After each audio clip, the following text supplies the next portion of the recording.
Les ambitions de l'Ukraine de rejoindre l'Union européenne devaient franchir une nouvelle étape cette semaine avec la visite du président Viktor Yanukovych à Bruxelles. Mais les relations entre les deux parties se sont gâtées après l'emprisonnement du leader de l'opposition, Yulia Tymoshenko. Et ce déplacement a été annulé. Sergio Cantone, notre correspondant en Ukraine, a rencontré le président Yanukovych. D'après les critiques qui viennent de l'étranger à un niveau institutionnel et pas seulement au niveau de l'opinion publique, le système judiciaire dans ce pays n'est pas tellement indépendant. Et ils disent que vous, en tant que président, vous avez le pouvoir d'influencer ce type de décision. Que répondez-vous ?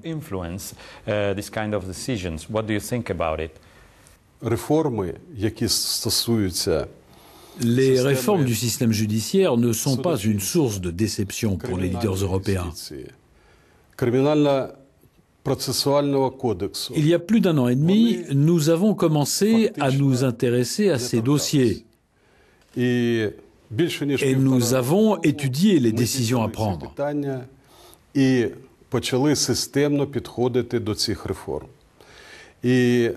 Nous faisons cela dans le cadre du processus d'intégration à l'Union européenne.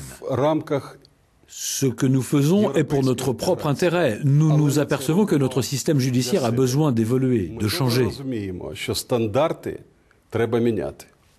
Si cette réforme est appliquée, peut-être Mme Tymoshenko sera-t-elle libérée? Le dossier Tymoshenko est assez controversé parce qu'il contient de nombreux cas non conformes à la loi.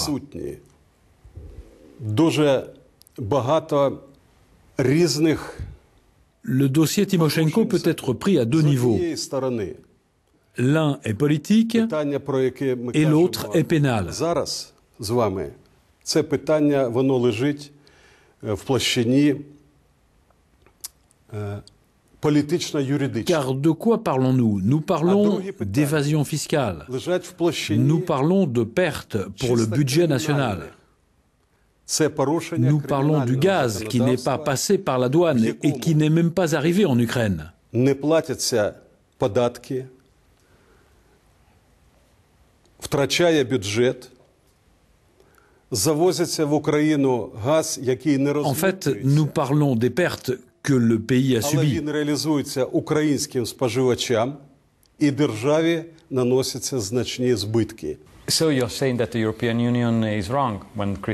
Donc, vous dites que l'Union européenne a tort quand elle critique l'Ukraine sur ce cas, parce que l'impression, c'est que de toute façon, il y a d'autres raisons, comme par exemple le fait que Tymoshenko a fermé une entreprise qui était très proche des intérêts de votre propre parti.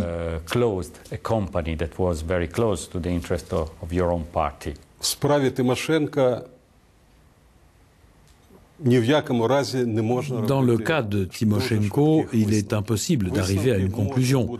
Les conclusions, ce sont les tribunaux qui vont les donner.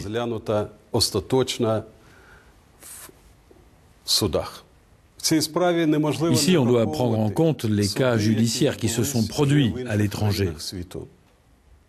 Aux États-Unis, c'est le cas de Lazarenko et en Russie, c'est le cas du général Oleynik.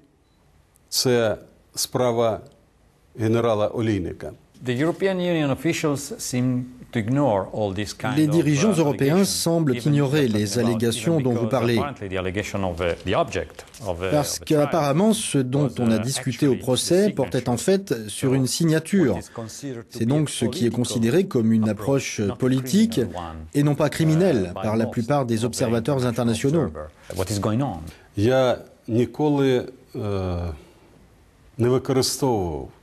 Je n'ai jamais utilisé ma position pour faire pression sur le législateur ou les tribunaux ukrainiens. Je souhaite à Tymoshenko de prouver son innocence.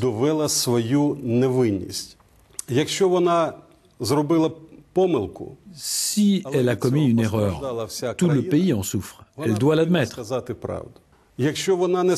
Si elle n'a pas payé ses impôts, elle doit l'admettre et les payer. Et tout ça serait naturel. Par tous les moyens, nous voulons le développement de l'Ukraine, son intégration et l'adoption des règles de l'Europe moderne. щоб вона приймала нові сучасні правила європейські. Mais en fait, ces accusations viennent de la communauté internationale, n'est-ce pas? Україна повинна змінюватись на краще. L'Ukraine doit commencer à changer pour s'améliorer. Щоб ми це Et зробили, mettre la pression sur nous n'est pas le bon procédé. це неможливо.